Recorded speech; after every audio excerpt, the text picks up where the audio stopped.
आम बजट 2025 का लाल पिटारा खुल गया। देश के टैक्स पेयर्स को बड़ी राहत मिल गई। मोदी सरकार ने इनकम टैक्स मामले में मिडिल क्लास को बड़ा तोहफा दिया है। वित्त मंत्री निर्मला सीतारमण ने ऐलान किया कि अब 12 लाख तक की सालाना कमाई पर कोई टैक्स नहीं लगेगा। वित्त मंत्री निर्मला सीतारमण ने बिहार मखाना बोर्ड का ऐलान किया। तो चलिए जानते हैं बजट भाषण की खास बातें। किसान क्रेडिट कार्ड की सीमा बढ़ी। अब किसान क्रेडिट कार्ड से 5 लाख तक का लोन मिलेगा। दलहन में तेजी।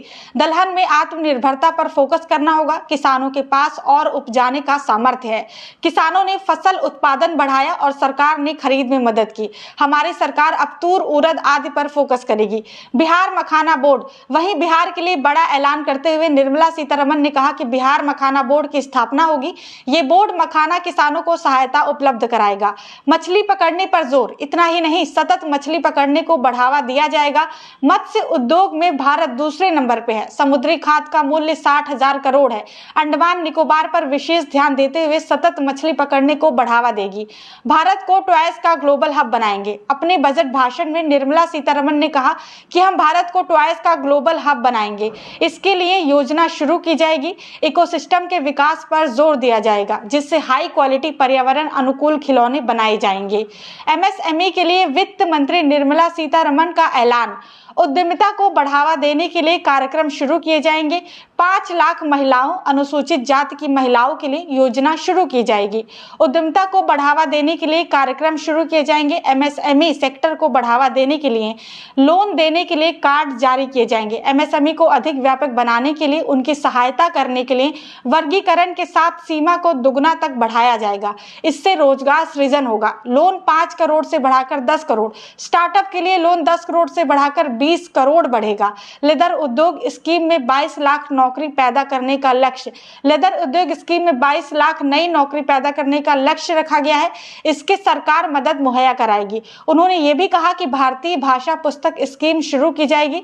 इसका मकसद डिजिटल माध्यम से छात्रों को अपनी भाषा में किताबों को समझने में मदद करना है।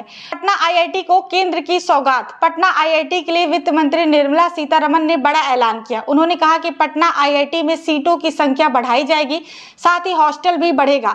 वित्त मंत्री निर्मला सीतारमण ने कहा कि आईआईटी में क्षमता का विस्तार किया जाएगा। 2016 के बाद शुरू हुई आईआईटी में ताकि हजारों ज्यादा छात्र को सुविधा दी जाएगी। पटना आईआईटी में अवसंरचना का विस्तार किया जाएगा। निर्मला सीतारमण के बजट भाषण की खास बातें। एआई सेंटर को बढ़ावा देने के लिए 500 करोड़ आवंटित किए गए हैं। अगले 5 वर्षों में 75,000 नई मेडिकल सीटें। सरकार शहरी क्षेत्रों में सुधार को प्रोत्साहित करने के लिए 1 लाख करोड़ की निधि की व्यवस्था। परमाणु ऊर्जा के विकास के लिए निजी क्षेत्र के साथ सहयोग।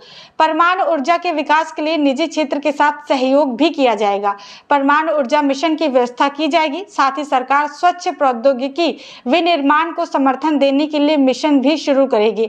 सभी सरकारी माध्यमिक विद्यालयों और प्राथमिक स्वास्थ्य केंद्रों को ब्रॉडबैंड कनेक्टिविटी प्रदान की जाएगी। सभी जिला अस्पतालों में डेकेयर कैंसर सेंटर स्थापना होगी।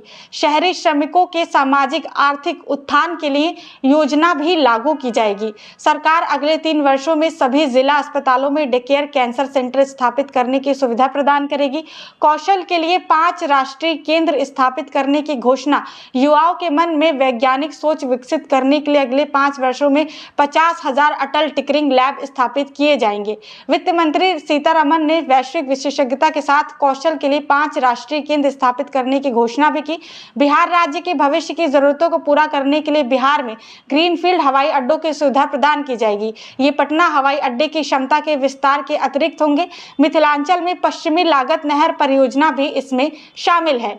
नई उड़ान योजना। वित्त मंत्री निर्मला सीतारमण ने कहा कि नई उड़ान योजना शुरू की जाएगी। इसमें 120 नए गंतव्य शामिल होंगे। 4 करोड़ अतिरिक्त यात्रियों को सेवा दी जाएगी। जल जीवन मिशन को 2028 तक बढ़ावा गया। जल जीवन मिशन को 2028 तक बढ़ाया जाएगा। उन्होंने कहा कि इसके जरिए 100% ग्रामीण आबादी को कवर किया जाएगा। 2019 से अब तक 80% ग्रामीण आबादी कवर हो चुकी है। इनकम टैक्स पर सरकार का बड़ा फैसला। बजट भाषण के बीच बड़ी खबर सामने आई है। बजट में इनकम टैक्स पर बहुत बड़ा फैसला हुआ है। वित्त मंत्री निर्मला सीतारमण ने कहा कि अगले हफ्ते नया इनकम टैक्स बिल आएगा। इनकम टैक्स पर नया कानून बनेगा। इनकम टैक्स के नियमों में बड़ा बदलाव भी होगा। हालांकि इसका टैक्स स्लैब से कोई लेना देना नहीं होगा। आम आदमी के लिए सरकार ने बजट में बड़ा ऐलान किया है। अब भारत में बने कपड़े, मोबाइल और चमड़े के सामान सस्ते होंगे। एलईडी और स्मार्ट टीवी भी सस्ते होंगे। मोबाइल और इलेक्ट्रॉनिक गाड़ियां सस्ती होंगी। 36 दवाओं पर कस्टम ड्यूटी हटेगी। वित्त मंत्री निर्मला सीतारमण ने ये ऐलान किए हैं। कैंसर के मरीजों के लिए सरकार ने बड़ा ऐलान किया। वित्त मंत्री सीतारमण ने कैंसर के रोगियों के लिए जरूर 36 दवाओं को बुनियादी सीमा शुल्क से पूरी तरह छूट देने का ऐलान किया है। इसका मतलब है कि कैंसर की दवाइयां अब सस्ती हो जाएंगी। Income tax slab changed. जानिए नए टैक्स स्लैब में कितने की कमाई पर कितना टैक्स लगेगा। वित्त मंत्री ने इस बजट में सबसे बड़ा ऐलान कर दिया है। अब 12 लाख तक की सालाना कमाई करने वालों को कोई टैक्स नहीं देना होगा। चलिए जानते हैं टैक्स स्लैब। 12 लाख की कमाई पर कोई टैक्स नहीं।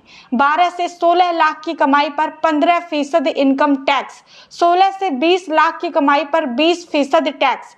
20 से 24 लाख तक की कमाई पर 25% इनकम टैक्स। 24 से ज्यादा की कमाई पर 30% इनकम टैक्स। बाकी आपको कैसे लगी वीडियो कमेंट सेक्शन में कमेंट करके हमें जरूर बताएं।